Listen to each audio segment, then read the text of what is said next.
Woo!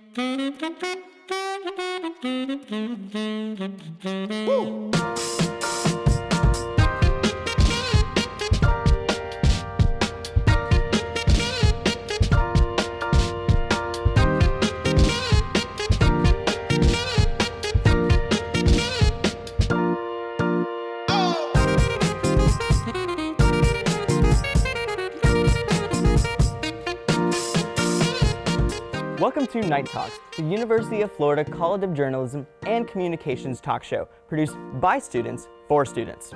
I'm your host, Evan Kitty, a sophomore studying media production and marketing. And our guest today is the only person alive to be inducted into the National College Football Hall of Fame as a player and as a coach, and into the National High School Hall of Fame. He's the only person alive to win the Heisman Trophy and coach a Heisman winner. And he's the only person alive to be the winningest coach in school history at 2 Power 5 universities. Coach Spurrier coached the Gators from 1990 to 2002, where he led the Gators to the first ever SEC championships and national championship.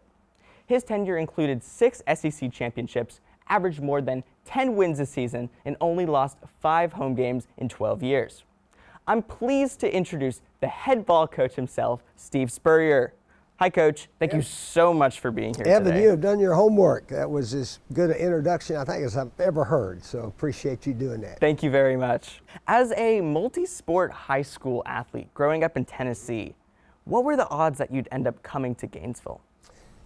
Pretty slim, probably. A kid growing up, I was blessed with eye-hand coordination. I could shoot a basketball, hit a baseball, throw a baseball, but football, there was really, back in the 60s, nobody threw the ball much. So there was nothing I could do very well. I wasn't fast, I wasn't big and strong, but I kept going out for football because I was a kicker and punter. And so my sophomore year, that's all I did. I punted and kicked off and stuff like that. And then I guess I grew a little taller and I just stayed out for football. My buddy said, "You'll quit football because you're no good at it."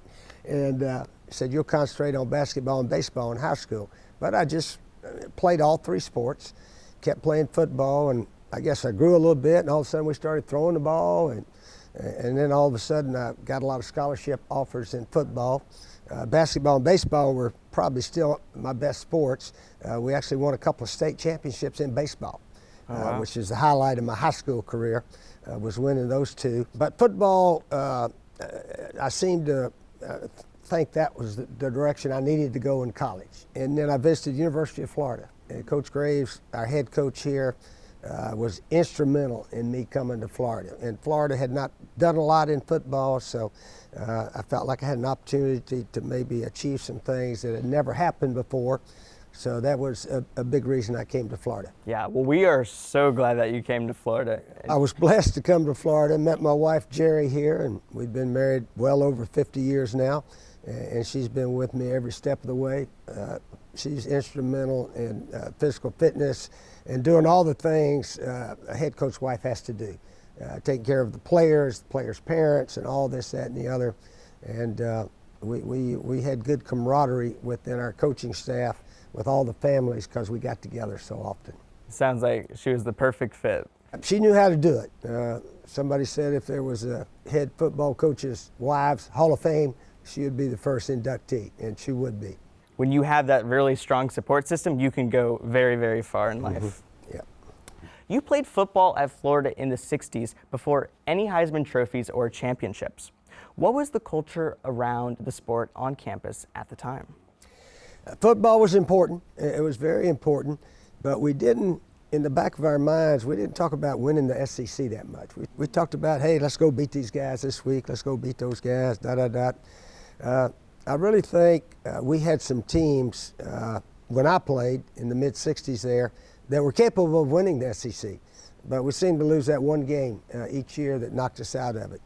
In fact, Georgia beat Florida every time the SEC was on the line until 1990. If Florida was about to win it, Georgia would beat us. If Georgia was about to beat us, they beat the Gators. So we finally got that mental hurdle knocked down in 1990. And as you know, we beat Georgia 11 out of 12 years. we put ourselves in position to win all those SEC championships. And that rivalry still continues today. It continues. They've gotten the best of us the last several years, and hopefully we can do something different this year. What are some of your most memorable moments leading the Gators as the starting quarterback? I guess some of the maybe come from behind game. We beat FSU here in the swamp in 65. They had a 1-point lead, and we were able to drive 75, 80 yards and score with a minute left or so. Charlie Casey caught a little out and up pass. That was sort of a fun win because they'd beaten us the year before. Oh. And that was the first time FSU had ever beaten Florida, was the year before that one. So that was a fun one. And then probably kicking the field goal against Auburn, which actually won the Heisman for me. If we'd have beat Georgia the next week, that field goal would have been bigger. But anyway, Georgia beat us the next week and knocked us out of the SEC. But yeah, kicking the field goal with a couple of minutes left, I guess is what won the Heisman for me that year. You were drafted by the San Francisco 49ers in 1967 and played there for quite a few years. Later, you also played for the Tampa Bay Bucks. How did your college experience translate to the NFL? Well, I got drafted by San Francisco, and they actually traded 3 players to the Atlanta Falcons to get the pick, and then they took me. John Brody was already the quarterback there. He'd been there 8 or 9 years, and they said, well, he's got 2 or 3 years more, and then we'll get you ready to play 2 or 3 years later. So I guess I didn't put a lot of effort in getting ready to play. I don't know, but I did last 9 years out there, mostly as a backup quarterback. And then the Tampa Bay Buccaneers got the franchise back in '76, and they traded for me, so I played 1 year there. And then after that, they sort of, needed a younger guy, and so I was released, and that was my last year. So I came back, started watching Gators play. I'd always come back to Gainesville. Fortunately, Doug Dickey, who was the coach here then, gave me the job as quarterback coach. So I got my foot in the door and started coaching. The quarterback coach at Georgia Tech left for another job, and Pepper Rogers, the coach up there, was my backfield coach here at Florida my sophomore year, and he hired me to come up and be the quarterback coach at Georgia Tech. And about the middle of the year, he even started allowing me to call the plays and pretty much act like the offensive coordinator, which I was. And I'd met the Duke University coach, and they were looking for an offensive coordinator. So I got a chance to go up there. Coach Red Wilson was a wonderful guy to work for, and he's the guy that handed out some motivational sheets on how to be a good coach and how you act, how you talk to your players, handle them, and so forth. And I really credit him for sort of teaching me how to be a coach. And I was there 3 years, and then got a chance to be a head coach with the Tampa Bay Bandits in the Spring Football League, USFL. So that I was fortunate to be a head coach, and lasted 31 years as a head coach. There were 3 other guys my age that were head coaches way back there in '83, '84, and the longest any of them lasted was 1 year. The other 2 got fired during the season. Wow. And so that just sort of goes to show you that the coaching profession is not guaranteed. For me, the last 31 years, I feel very blessed to have done that. I was here at Florida for 12 years. I'm still the longest lasting coach at Florida once you get into coaching, and it is, I loved it because it did not seem like working. You can't wait to get to the office. You can't wait to put the game plan in. You can't wait to coach the guys during the week.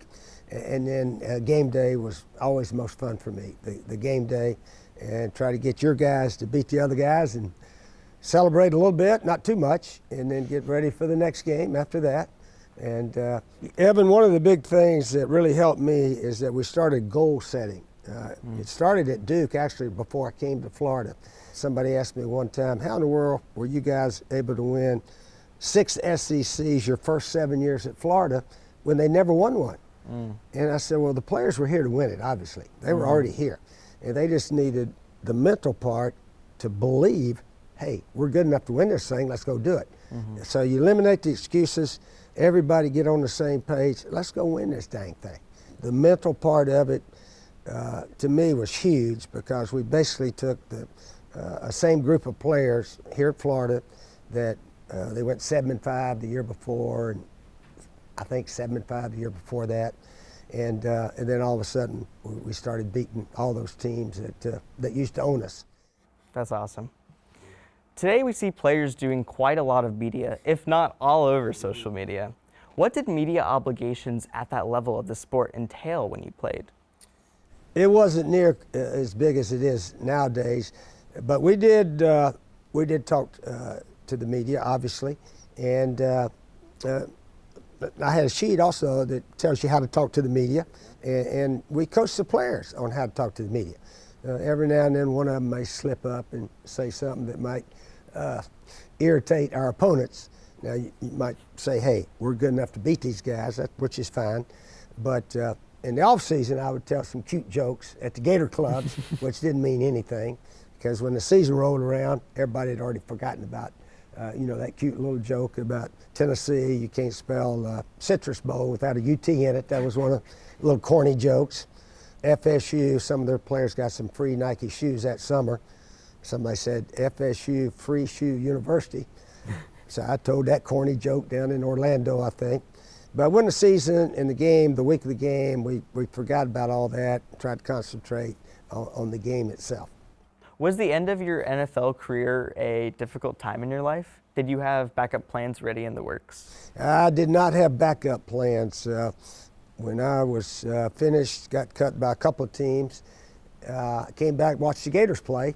And I remember sitting up in the stands, watching the coaches, watching a game or two, and I said, you know what, I got to do something in life.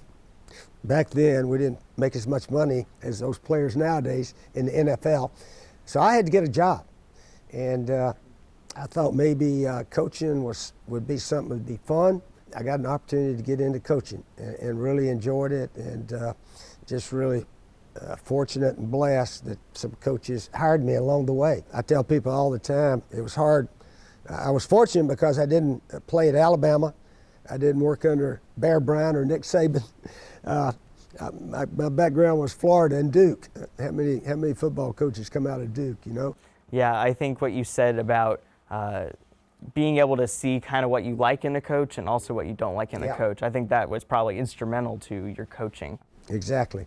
In 1983, you took your first head coaching role with the Tampa Bay Bandits of the short-lived United States Football League. This was followed by leading Duke from 1987 to 1989. What did you learn about coaching and organizational leadership over these years that led you to being named the ACC Coach of the Year in '88 and '89? I tried to learn all I could about how to be a good coach, especially a good head coach and so forth. And I was an offensive coach. I was always the offensive coordinator, called the plays and this, that, and the other. So getting a chance to go to Duke as the head coach in 87, 88, 89, those 3 years, we really had a lot of good players. And we got those guys believing that they were good enough to win and were good enough to beat Clemson and North Carolina and all those ACC schools. And I think I mentioned about goal setting. So prior to the 89 season at Duke, my wife gave me a sheet on how to set goals and how to achieve the goals. And you get your group of people together. So I got all of our seniors and our captains, maybe about 15 guys, and we're going to set maybe 4 or 5 goals, and we're going to see if we can hit them this year. Beat North Carolina, in-state rival. Write that one down. Another goal was finish in the top 25. Yeah, if we can finish 24, 25 minutes, that'd be great. Go to a bowl game. Duke had not been to a bowl game in 28 years, since '62. 27 years, I guess. So go to a bowl game. I said, these are pretty good. These are pretty good.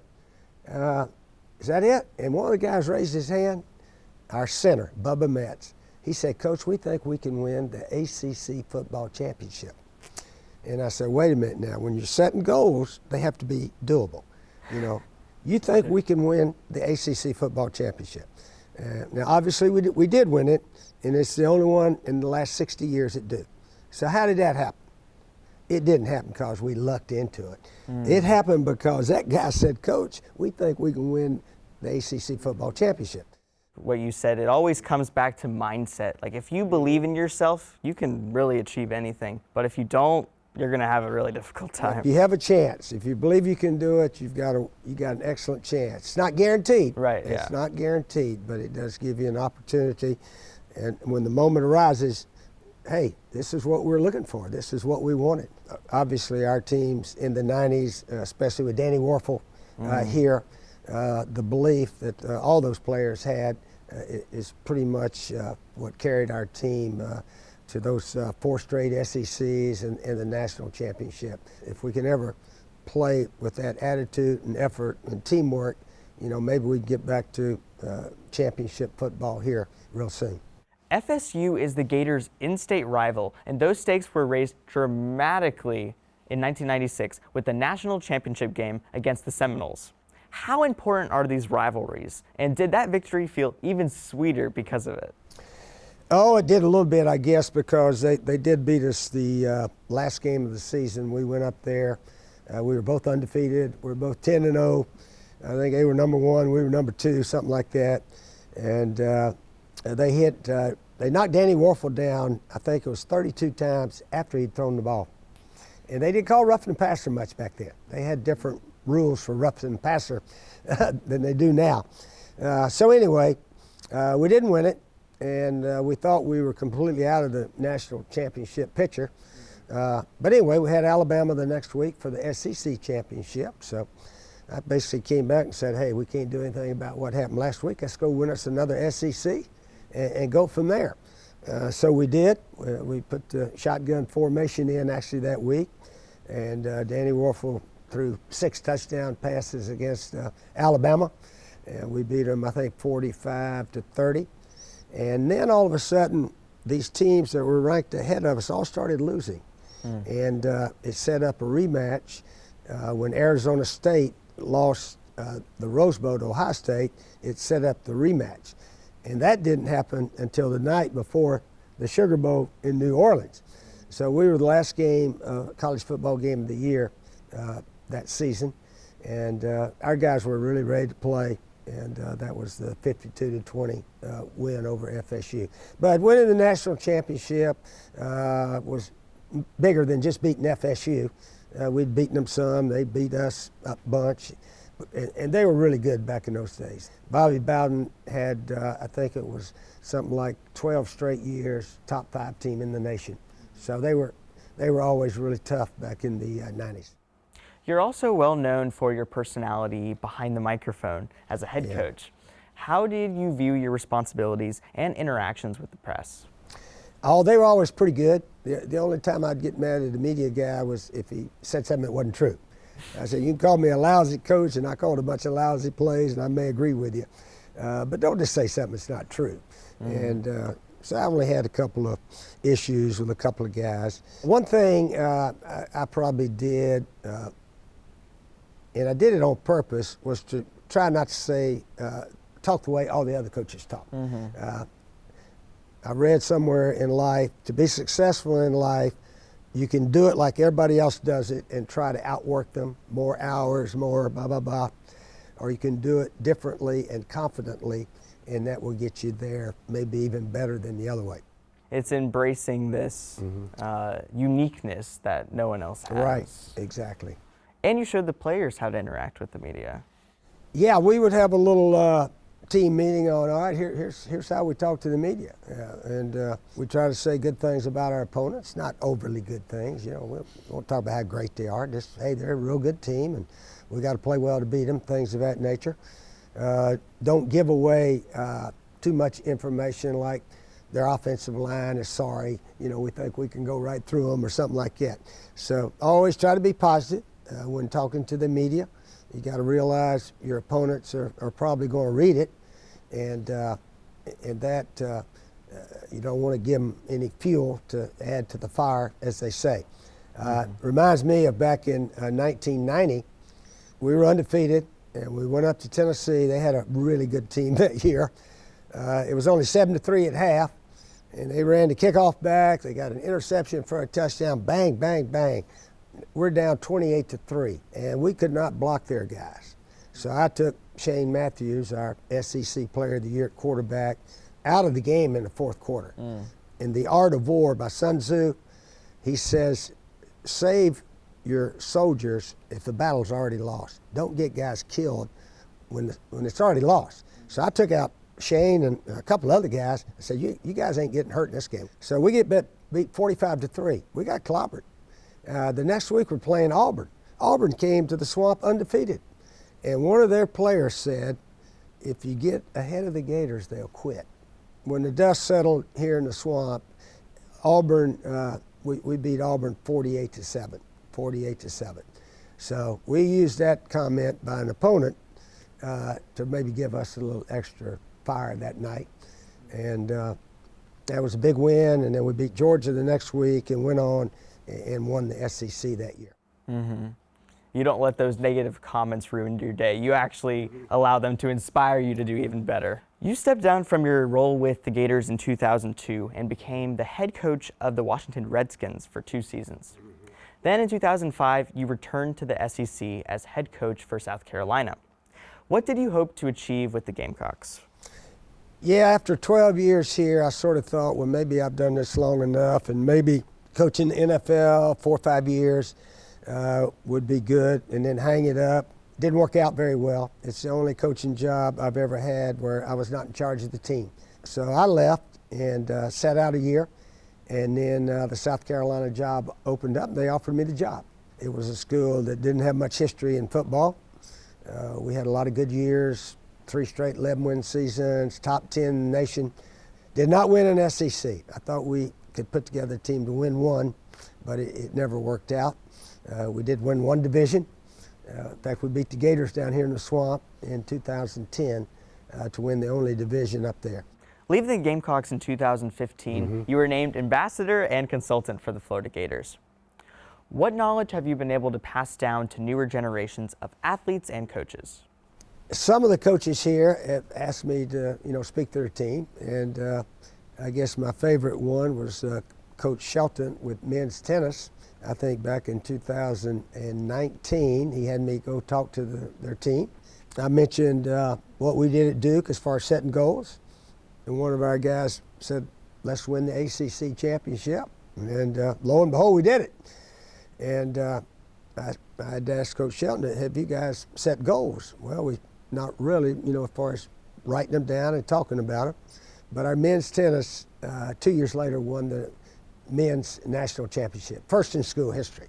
Wow. So Coach Shelton and his team, that was a wonderful night, and they played it in Orlando. And my wife, Jerry, and I were able to drive down and watch that.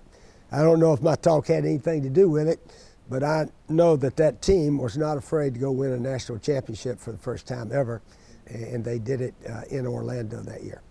In 2016, Ben Hill Griffin Stadium was renamed to Steve Spurrier Florida Field at Ben Hill Griffin Stadium. What does this change mean to you? Yeah, I said it at the time, and I still believe it. It's the nicest honor I've ever received. I've been fortunate to get a bunch of them here, there, and the other. But to have your name on your stadium, where you played, where you coached, and is, I think, the best honor that I've ever received. So I'm trying to do my best to sing the praises of our university everywhere I go, to be number 5 nationally ranked academic state university in the country, public school, is pretty neat. All of our other sports, football and basketball, are sort of in a slump right now, but all of our other sports do so well, especially our women's sports are really good. Gymnastics could win the national championship this year. They've won the SEC like 5 years in a row. Our women's softball is doing very well. I think men's baseball this year may have a chance to go big. We'll have to wait and see how all that plays out. But so many of our sports teams really represent University of Florida first-class way. I think at Florida, just having that winning mindset of, I can do this, I believe in myself, that is definitely instrumental for them in their success. Definitely. Since retiring from coaching, you've opened Spurrier's Gridiron Grill and became a frequent voice on TV, radio, and podcasts, including WRUF's Inside the Huddle. What do you enjoy about sports broadcasting and commentary? I think it just keeps me a little more connected to all the sports. Steve Russell, Shane Matthews, and I do the Inside the Huddle here. I do another podcast with Pat Dooley, former sports editor of the Gainesville Sun, and we talk all the sports, season each year and so forth, and sort of throw an opinion in there and this, that, and the other. But yeah, I do enjoy doing those. It keeps me connected a little bit to college football as well as the other sports. I just happen to be a football coach. I can enjoy the other sports just as much as football, maybe even more. But anyway, I do enjoy doing that. And you understand the dedication that goes behind all of that success. Oh, definitely. The commitment that teams have to make nowadays to be successful is a huge part of it, as we know. You play 12 hours during the season as all, but man, you train the whole year for those 12 hours or more if you're in the playoffs and bowl games and so forth. Obviously, you have to have talented players in any sport, but after that, the dedication, commitment by the entire team is, to me, what separates them from everybody else. To kind of wrap up this interview, what advice would you give to students in general at the University of Florida? I would suggest that all students sort of set some goals, what they want to do in life. Most students, after a couple of years in college, they know what maybe they want to do with their life, what kind of profession they want to pursue. So I think if you want to really do it, sort of write it down and look at it every day, and make each day, hey, I'm on the way. I'm progressing toward what I want to do in life. So that would be my suggestion, to write down what you want to achieve and go after it. Thank you for your insight, Coach. I've really enjoyed our conversation. And thank you, our viewers, for joining us. Until next time, good night.